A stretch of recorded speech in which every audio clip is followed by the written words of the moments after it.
আল্লাহ আমাদের বানিয়েছেন, পৃথিবীতে পাঠিয়েছেন, এখানে আমাদের প্রয়োজনটা কি, আমাদের এই অস্তিত্বের উদ্দেশ্যটা কি?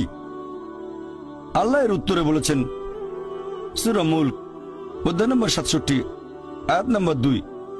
আল্লাহ বলেছেন আল্লাযী খালাকাল মাউতা ওয়াল হায়াতা, যে আল্লাহ সৃষ্টি করেছেন মৃত্যু ও জীবন পরীক্ষার জন্য। কে তোমাদের মধ্যে কর্মে উত্তম? আল্লাহ সৃষ্টি করেছেন জীবন ও মৃত্যু পরীক্ষার জন্য। কে তোমাদের মধ্যে কর্মে উত্তম?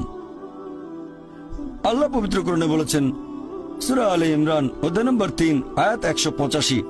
আল্লাহ বলেছেন কুল্লু নাফসিন যায়কাতুল মউত, প্রত্যেক জীব মৃত্যুর স্বাদ গ্রহণ করবে, আর চূড়ান্ত বিচার হবে রোজ কিয়ামতের দিনে। যাকে সেদিন দোজখ থেকে রক্ষা করা হবে আর বেহেশতে দাখিল করা হবে, সেই পৃথিবীর উদ্দেশ্য অর্জনে সফল কাম। কারণ এই পার্থিব জীবন ছলনাময় ভোগ ব্যতীত আর কিছুই নয়। তার মানে এই পৃথিবীতে আমাদের ইহকাল, এটা পরকালের জন্য